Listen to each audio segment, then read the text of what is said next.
Sampai selesainya periode ini menyelesaikan segala kaitan dengan alhamdulillah.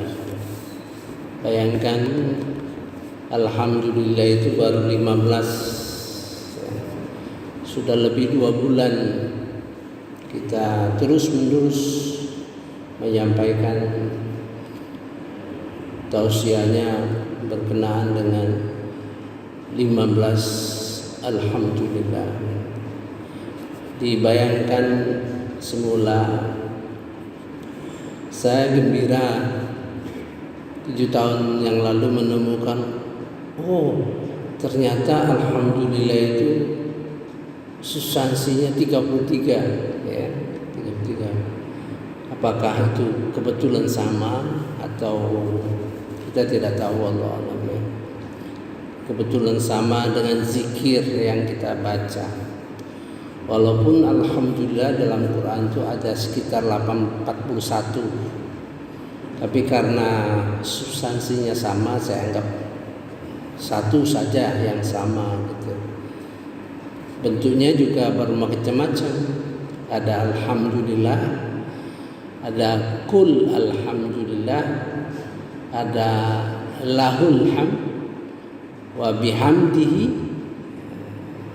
ada lagi yang dipecah-pecah ya, sampai alhamdulillah kepada sesuatu, alhamdulillah kepada sesuatu, ya luar biasa ya, menarik. Jadi ternyata diangkat satu-satu, alhamdulillah, ternyata rentetannya segudang ya. Rentetannya segudang. Jadi seperti saya gambarkan, Al-Quran itu laksana gunung ya, punya 3 dimensi. 3 dimensi kalau gunung ya, punya 3 dimensi, dan diantaranya itu ada anak-anak gunung, anak-anak gunung, dan di dalam lapisannya berupa mozaik, potongan-potongan mozaik. Tinggal kita menemukan potongan-potongan itu pada kelompok-kelompok ayat yang lainnya. Kemarin kita sampai kepada memasuki bagaimana Allah memberitahu kita cara kita mendekati Al-Quran ya. Walaupun tidak diceritakan, ini nomor 1, nomor 2 kita saja yang berusaha memikirkannya gitu ya. Pertama yaitu dengan pendekatan apabila didengar ayat-ayat Quran ya, kita tidak boleh bersikap tuli atau bisu. Bisu itu ada maksud. Bisu itu berarti jangan kita bicara, kita baca gitu ya. Nah itu yang pendekatan yang pertama. Nah kebetulan ibadah di kelompok Ibadur Rahman ya, kelompok Ibadur Rahman. Maka bertahun-tahun saya nggak tahu apakah saya melaksanakan itu berdasarkan itu, saya tidak tahu, tidak sadar ya, ataukah ya sudah kebiasaan saja ya, senang saja. Mungkin di dalam ibadah kita itu ada dua cara Allah mendekati kita. Satu, diberi petunjuk dulu, diilhamkan dulu. Allah mengilhamkan dalam hati kita itu. Kemudian kita itu yang namanya diberi taufik bergerak gitu. Nah, ada caranya diperlihatkan dulu dasarnya gitu. Oh ini, maka kita laksanakan. Jadi ilmu dulu ya, baru taufik. Kadang-kadang taufik dulu baru ilmu. atau taufik saja, tidak tahu.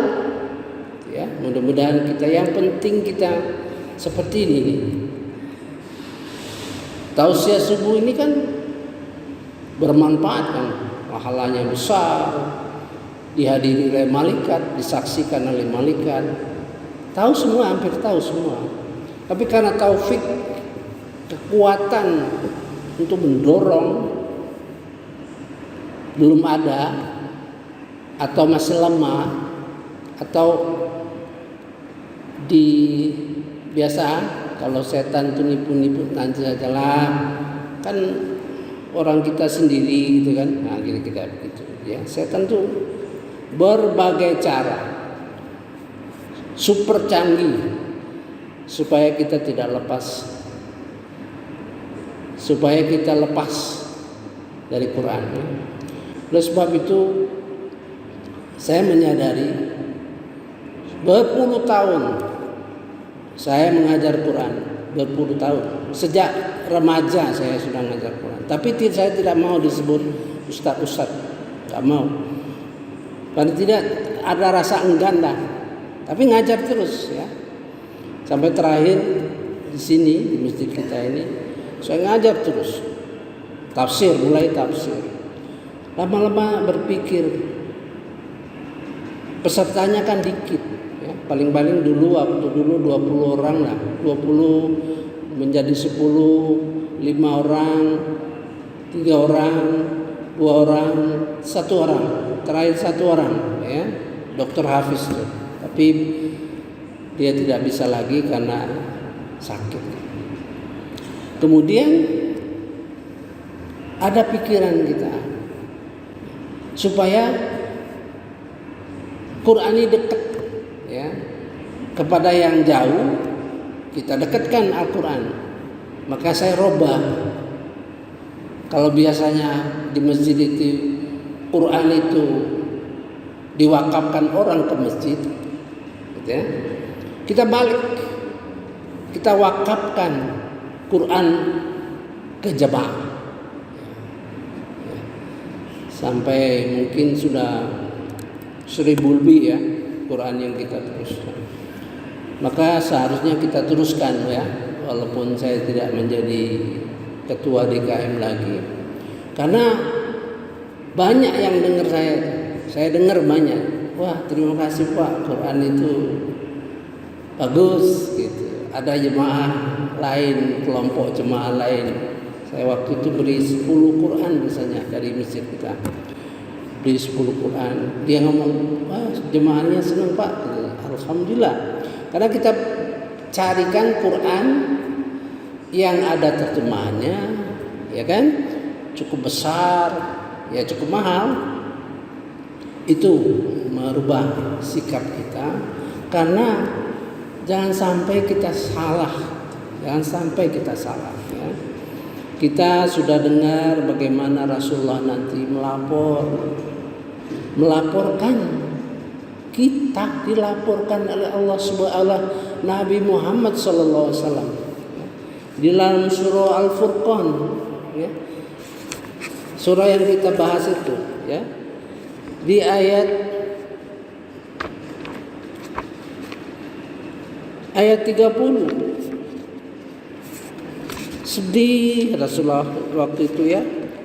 Sedih itu dari cara bahasa itu, bukan diceritakan sedih itu. Makanya kita perlu belajar balagh. Balagh itu ilmu seni bahasa ya. Katanya auzubillahi minasyaitonirrajim, dan Rasul Muhammad berkata, wahai Tuhanku, sesungguhnya kaumku telah menjadikan Al-Quran ini diabaikan. Bagaimana seorang nabi melaporkan itu kepada Allah Subhanahu wa taala nanti di akhirat nanti. Ya. Bisa juga dalam pengertian sekarang. Tapi yang jelas nanti dengan bahasa yang wa qala Rasul ya Rabb Ya Rabb. Ya Rabb. Itu hanya 2 di dalam Quran. Perkataan ya Rabb. Dia tidak mengatakan Rabbi. Ya Rabb. Ya Tuhan. Walaupun pengertian di terjemahan ya Tuhanku. Ya Rabb. Dalam posisi jauh. Jadi kalau posisi jauh itu dia merasa sedih, merasa teraniaya dan seterusnya. Kalau posisi dekat itu berarti dekat, ya. Dia senang, gembira gitu, ya. Ya Rabb. Ya Rabbi, inna qaumi ittakhidhu, sesungguhnya kaumku, umatku, hadzal Qur'ana mahjura, mengabaikan Quran ini. Hadza, kalau hadza itu dekat, Quran itu dekat, artinya sesuatu yang kita kenal, yang dekat dengan kita, yang kita baca sehari-hari, ya. Mahjura, diabaikan. Nah, diabaikan itu ada 5. Punya Quran tidak dibaca. Punya Quran tidak dibaca. Sudah dibaca, tidak punya semangat. Tidak punya semangat, kemauan untuk memahami isinya. Sudah paham? Tidak dijadikan pegangan hidup, jalan hidup. Tidak dijadikan pegangan hidup. Dia gunakan akalnya saja, ya. Yang kadang-kadang bertentangan dengan Al-Quran, karena dia tidak dipahami dengan baik. Sudah itu, kalau kita laksanakan sendiri, tidak terpikir bahwa itu harus kita sampaikan bersama-sama, gitu ya. Dari pemahaman itu, maka kita di masjid ini, terutama ya, sikap dalam mengajar Al-Quran di lingkungan kita yang menjadi tanggung jawab kita, ya. Supaya nanti kalau ketemu dengan Rasulullah SAW, kita bilang, ya Rasulullah, kami tidak termasuk itu, ya Rasulullah. Kami tidak termasuk golongan itu. Kami tetap belajar. Kami tetap melanjutkan pelajaran. Kami bagikan Al-Quran kepada jemaah kami yang jumlahnya lebih dari 1.000, ya, di lingkungan kita itu dasar kita. Mengapa kita lakukan itu? Mengapa kita terus mengkaji Al-Quran walaupun jumlah peserta mengikuti itu tidak sesuai dengan kita harapkan. Ada lagi caranya. Ada kebetulan saudara dekat saya, saudara mewakafkan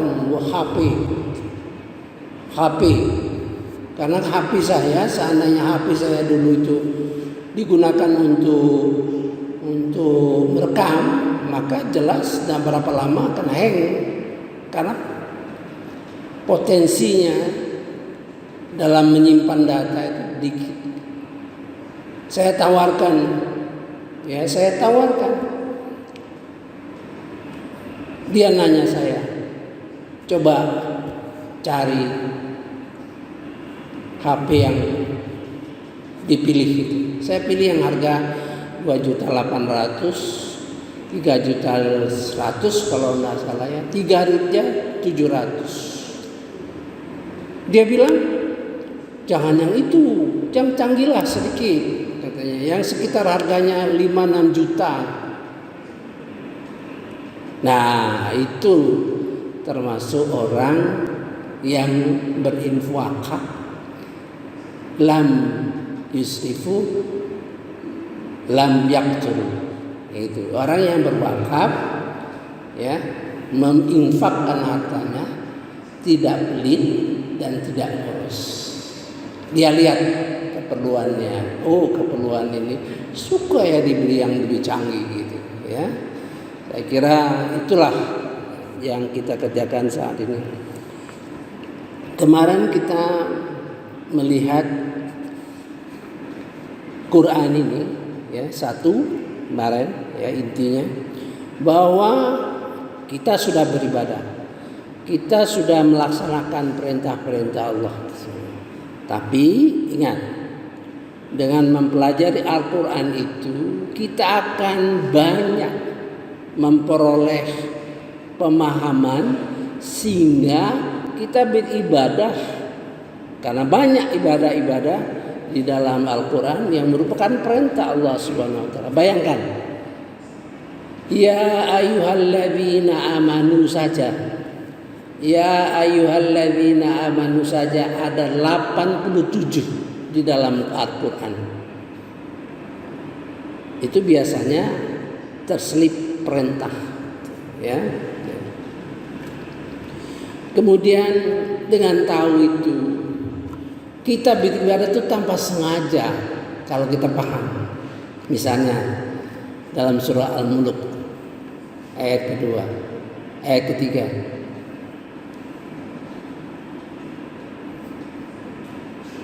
Alladzi khalaqa sab'a samawatin tibaqa ma tara fi khalqir rahmani min tafawut hal tara min futur.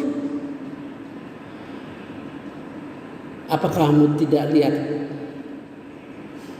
langit itu tidak ada celahnya? Jadi kalau kita berjalan keluar dari masjid, lihat langit gitu, ya, itu sudah ibadah yang besar sekali, ya, ibadah yang betul-betul bermutu, ya, betul, ya. Jadi kembali tadi, dengan adanya HP itu maka kita bisa menyebarkan, ya, tausiah kita tiap subuh ini ke ribuan jemaah, ya, alhamdulillah, ya. Malahan sudah kita masukkan YouTube 2 seri yang kita masukkan dalam YouTube. Satu seri berkenaan dengan Al-Fatihah, ya, Al-Fatihah 32 rekaman dari Al-Fatihah, dari Bismillah sampai dengan terakhir, ya. Pengertian-pengertian, pemahaman. Saya merasa itu ada nanti, insya Allah ada yang lanjutannya. Kemudian satu seri yang merupakan wawasan Quran mengenai sholat. Wawasan Quran mengenai sholat Rasul. Saya mengatakan itu wawasan karena Quran tidak memberikan arah, tapi menyebut beruntunglah orang yang sholat khusyuk. Gitu. Sepanjang saya memahami Al-Quran, kalau kata-kata itu disebut Al-Quran, maka Al-Quran tidak membiarkan seseorang bertanya-tanya, apa itu? Maka Al-Quran akan menjelaskan apa itu sholat khusyuk. Nah, gitu. Setiap disebut oleh Al-Quran, maka Al-Quran tidak membiarkan hambanya, Allah tidak membiarkan hambanya bertanya-tanya. Cuma harus ditekuni, ya, dipilah-pilah, ya, dikaji gitu, ya, sambil berdoa kepada Allah Subhanahu wa Ta'ala, semoga terang benderang, ya, semoga jelas. Ya. Sekarang kembali lagi dengan Al-Quran, maka ilmu kita mengenai Al-Quran insya Allah akan diberikan oleh Allah Subhanahu Wa Taala ke dalam hati kita, ya. Dan ilmu itu ada dua macam. Ilmu yang digunakan di dalam kehidupan sehari-hari. Jadi orang yang berjalan dengan Al-Quran itu akan berjalan dengan ilmu Al-Quran dan ilmu dunia, ya. Ilmu dunia yang diwarnai oleh ilmu agama. Nah, sekarang Allah memberi peringatan kepada kita ini, kamu itu memangnya, ya, di dalam surah Ar-Rum ayat 7.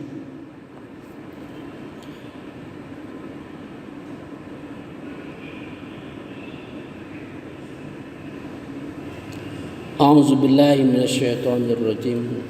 Bismillahirrahmanirrahim.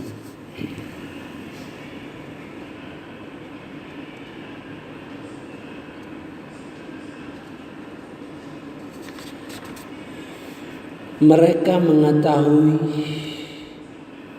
yang lahir, artinya apa yang tampak, ya, yang di dunia ini, ya, dari kehidupan dunia ini kelihatan manusia itu mengetahui yang lahir tampak dari kehidupan dunia ini, sedangkan terhadap kehidupan akhirat mereka lalai. Sedangkan masalah akhirat lalai. Itu Allah sudah mewanti-wanti, ya. Maka terhadap peringatan itu kita lawan, ya. Kita lawan. Beritakan bahwa aku tidak lalai, ya Allah. Kita begitu. Nah, cara berinteraksi dengan Al-Quran itu, ya. Manusia itu sesungguhnya berkeluh kesah, nah, gitu. Kecuali, biasanya ada kecuali orang yang sholat. Kita katakan, saya tidak berkeluh kesah, kami tidak berkeluh kesah karena kami sholat. Mari kami akan berbagi sholat kami sehingga menghasilkan orang yang tidak berkeluh kesah karena sholat. Itu artinya kecuali sholat. Nah, kalau kita masih sholat ada rasa keluh kesah, berarti sholatnya yang kita harus perbaiki, gitu, ya. Itu nanti dalam kajian mengenai sholat, ya. Ya'lam zahiran, masalah dunia, ya, yang tampak jelas, minal hayatid dunya, wa hum anil akhirah hum ghafilun. Kecuali urusan akhirat kita lalai. Mari kita tekadkan, kita bantah dengan izin Allah Subhanahu Wa Taala. Mudah-mudahan Allah memberikan kekuatan, taufik dan hidayahnya. Kita tidak akan menjadi orang lalai, kan? Begitu juga doa, laporan Rasulullah SAW kepada Allah Subhanahu Wa Taala di akhirat nanti. Kita nyatakan, ya Allah, ya anak Rasulullah, kami tidak seperti itu. Jemaah masjid kami tidak seperti itu. Kami pelajar terus, ya, tiap subuh, ya. Kami berikan Al-Quran, kami wakafkan Al-Quran kepada mereka-mereka yang berat situasinya untuk belajar Al-Quran. Itulah yang bisa kita lakukan, ya, sambil berdoa dan sambil terus continue dengan istiqomah, ya, kita lanjutkan sampai mudah-mudahan sampai akhir ayat kita, ya. Nah, mudah-mudahan dengan kesadaran satu bahwa ibadah itu luas, ya. Dua, kalau kita lalai kepada Al-Quran, maka Allah akan membiarkan kita kemarin, ya, membiarkan kita berteman dengan setan. Ya. Ketiga, dengan paham bahwa ilmu Al-Quran itu ada dua macam. Ilmu yang diwahyukan, kita pegang ilmu yang diwahyukan itu. Terus ilmu yang berkembang di dunia ini melalui sarana akal, pikiran, perasaan yang diberikan oleh Allah Subhanahu wa taala sehingga menjadi ilmu manusia. Maka ilmu yang ada di manusia itu kemungkinan terdistorsi oleh paham-paham yang bertentangan dengan agama Islam. Sudah saya cocokkan. Maka kita umat Islam harus memberikan warna kepada ilmu. Setidak-tidaknya kita beritahu, ya, beritahu. Dan terakhir, Allah sudah mengingatkan bahwa kita kemungkinan lalai, ya. Oleh sebab itu, kelalaian itulah kita tantang, ya, dengan berdoa kepada Allah. Semoga kita tidak akan menjadi orang lalai, orang yang seimbang ilmunya, baik ilmu dunia maupun ilmu akhirat. Ada satu lagi, ya, apa yang akan dilaporkan kepada Rasulullah bahwa umat itu lalai, ya, menjadikan Al-Quran ini diabaikan. Kita tidak, kita berusaha sekuat tenaga. Kita, orang tidak datang ke masjid, orang tidak datang ke masjid, kita berikan Al-Quran, Al-Quran yang bermutu, Al-Quran yang ada tafsirnya.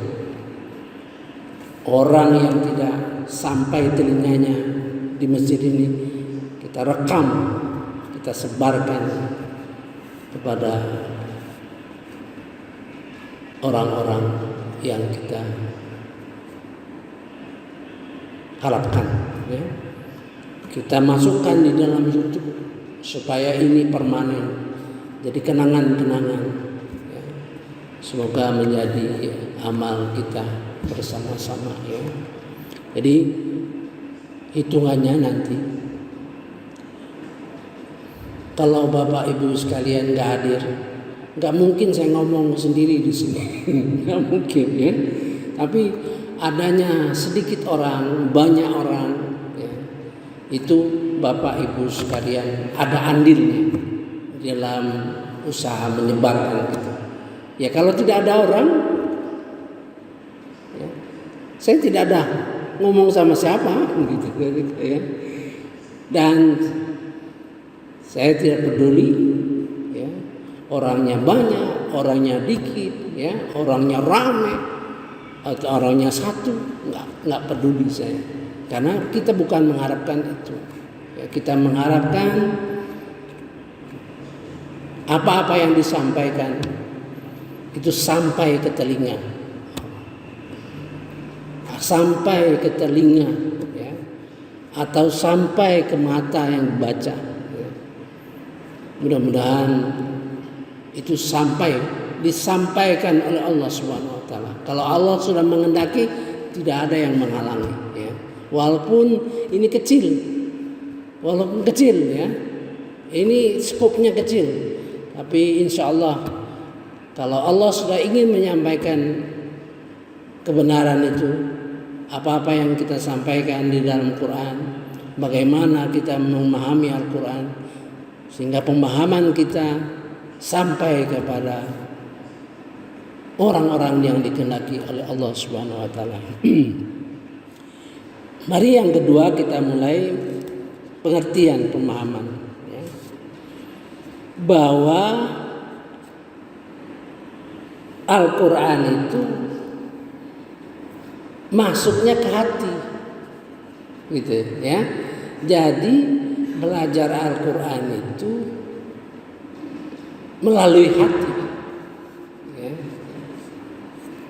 melalui hati. Jadi kalau melalui akal saja itu nggak sampai, gitu ya.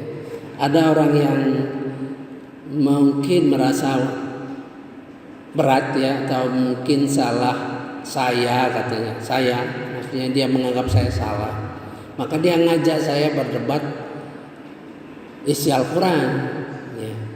Saya balas saja, Quran bukan untuk jadi bahan perdebatan. Quran untuk dipahami, ya, kemudian dipahami juga dengan hati. Nanti kalau sana sudah paham Al-Quran melalui hati, saya melalui hati, nanti kita ketemu, ya.